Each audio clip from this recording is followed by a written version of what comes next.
Very good. You were brilliant and you put us in our place. There's no democracy on this show. You've won. Thank you very much to the other two. Derek is the winner. Move okay, on to right, Derek, we're going to take you through to the final round. Then we've got to pit your wits against the wheel of spin here, all right? Because this round is called We Have a Very Firm Position on That. Basically, you'll be asked to change tack mid-sentence on a policy we give you, randomly generated by our policy tombola. Let's just show you how this policy tombola works. It's full of the sort of words that crop up in policies from all the parties: slash, lock up, increase, privatise. So what we'll do is we'll generate a policy on the policy tombola, and then what you'll have to do is you'll have to speak on that policy until the klaxon goes. And while you're speaking, the spinning wheel of spin will be spun by spinning Jenny, Jenny Powell. We'll start you off on talking that policy up. We'll then spin the wheel as you're talking, and each time it rests on another mode, like sound tough, in effect, say nothing, you'll have to switch to that mode, but without pausing for breath, all right? And the trick is to keep going until the klaxon sounds, all right? So, first of all, let's come up with a policy. We would like to. We would like to. Nationalise. We would like to nationalise. Europe. Right. Okay. It's a far-reaching... Hang on, I haven't started spinning yet. Sorry, right. yeah, right. So I thought we were talking it up. Got to talk it up, all right, starting from now. Right, well, it's a far-reaching policy, of course, because what it means is that each of the nations of Europe themselves will actually be improved under this new system, and if they don't like that, then they'll have to put up with it, because Tony Blair will be laying down the law on that and various other things. Though, of course, by nationalise, we could also imply that each nation will still have control over its own affairs. Go and negative. Europe will not be at all, as the Conservatives have demonstrated in this election, have not got a clue what to say about Europe. That's what he's been doing. Of course, with nationalisation or privatisation, you could equally imply that a new public-private partnership is what's required with the best of old and the best of new. Although, of course, this has to be taken into account. Well done.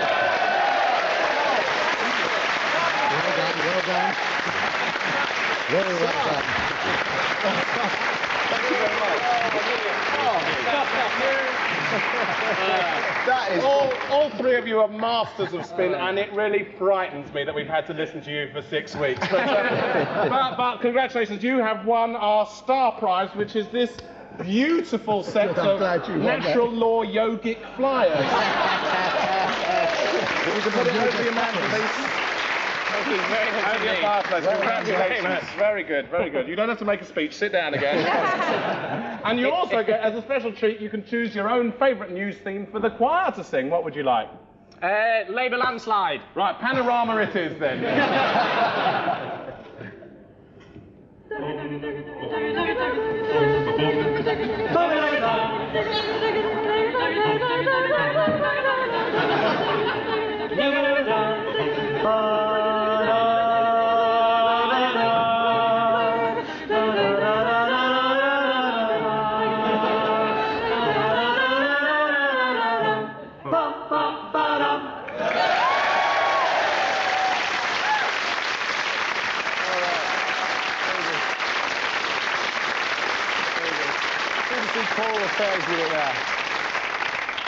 David Dimbleby actually uses them for his answering machine message.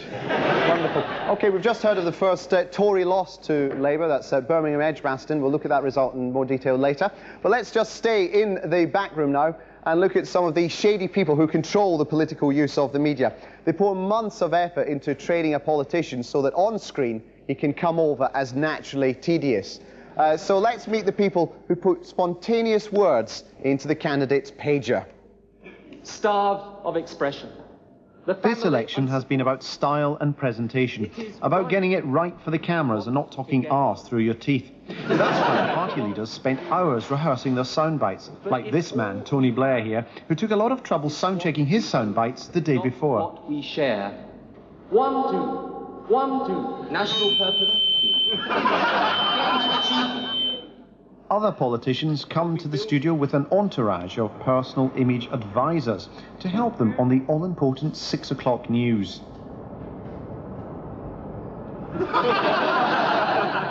Television journalists now live in fear of the call from an MP's press officer. This inevitably comes after a tough interview. Boz Bingham is press officer for Gordon Brown. Are you playing at? My Gordon's a sensitive boy. I won't have him around by some twat from Newsnight, all right? Sure. Gordon's a money boy, right? He doesn't do questions about grammar schools like I told you before, you f***ing dickhead. Just stick to tax and stuff, all right? Or something unusual's going to happen to your legs. Unusual in what sense? I'm going to snap them off and replace them with mop heads, Robinson. If I do hear of anybody in the Labour Party press office doing that, I will be pursuing that. How? You won't be able to walk. You'll fall over, Robinson. Do you hear me?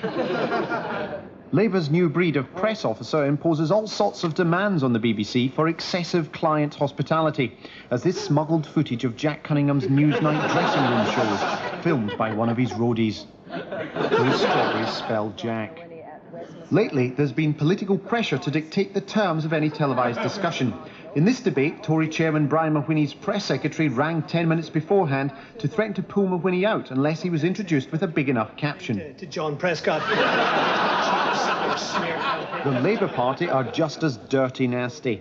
In this debate, Robin Cook insisted he would only appear if he could be made to look 30% bigger than his opponents. The real economy, not just in the bank. John Butterfield, do you think Mr Major's government Mr Cook says Labour's going to go? Well, I'm going to change it. While for the Tories, Virginia Bottomley will only speak to ITN if she can stay at the penthouse suite in the Hyde Park Plaza. This room is where she stayed for a wild 15 nights on the back of one News at 10 interview about arts policy. No one quite knows what went on in this room during those 2 weeks. And most of the hotel staff have either been sworn to secrecy or retired to Brazil. Television studio managers are now getting used to the menacing presence of political minders behind the set as an interview is being conducted live.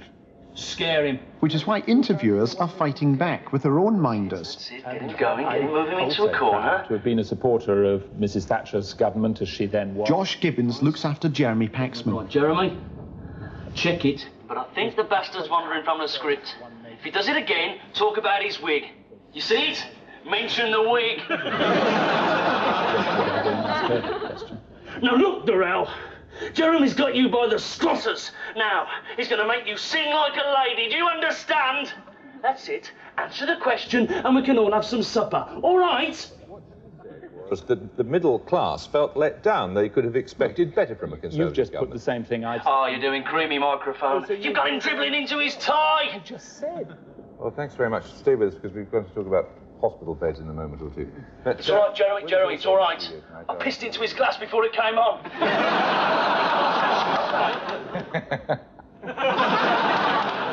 It's a sad state of affairs, but until something is done, politicians will go on using their muscly clout to demand the final word. I'm banging down the shutter here because I don't think we're going to get an answer to this. Now, if you're... We will offer to the country effective and strong government. Few days, be careful. In some parts of the river, there's so little water that boats are running aground. All right, that's a look backstage what goes on. Out front, just a few results in. We've had 10 results so far. 9 Labour holds and 1 Labour gain from the Conservatives. Birmingham Edgbaston. That's the first Labour MP in Birmingham Edgbaston for 75 years. That's nice. And now can we... 5-year-old MP who's lost his seat. Oh dear. Oh. OK, well let's go over for more analysis now from Mr. Bruce McDade. Very, very, very exciting. You hear the noise of the crowd behind me. They're obviously Labour supporters. Some others aren't. They held 9. They've held 9 and they've gained 1. Now, if I was a floating voter, I would be someone who would be hitting the ground running and I'd be out to kill. Anyone who's seen herons landing on a lake in a David Attenborough documentary will know exactly what I mean. I think the fat lady has opened her mouth. Her breath smells terrible. But I'm in no doubt she will sing Things Can Only Get Better by Dee Reed, Labour's new anthem, of course. Right. Bruce, since we started this programme, you haven't uttered a single figure. Are you aware of that? Not a OK, no, we've got some here. We've done an exit poll, and the overwhelming majority of people leaving the booths, coming out onto the street, have been saying the same thing. 37%. Thank you very much. That's all I wanted. I just wanted a figure. That's all. Thanks. Fantastic stuff there. OK, let's go over to Valerie Singleton, who's going to translate that Labour win in Birmingham Edgbaston for us. Hello, Valerie. Hello there, Peter. I think Hi. I'm going to try and do a bit of clever mathematicals here, or mathematicians' work, and reinstate each of my members being 10 MPs. So if I could ask all of you to come out, please, including our Conservative there. Everybody out. And one Labour MP, you're going to be the one, you can go in and be 10. So you're going to have to do an awful lot of bouncing in there for 10. Can you go in? Does that work? I'm never very good at adding up. We did. That's fantastic. Okay? Can you leap up and down there? Don't forget you've got to be 10 MPs in there. So there's a lot Valerie, of hard work. have you got a Tory in there? No. Put a Tory in there and then get one of the red children to pull him out. I just did, Peter. Okay, we want a Tory in there and a red to pull them out. This is getting nasty. Okay, everybody back off. Right, thank you very much, Val. OK, thank you very much, Valerie there. A little bit of child labour in the early hours of the morning with Valerie Singleton. Thank you.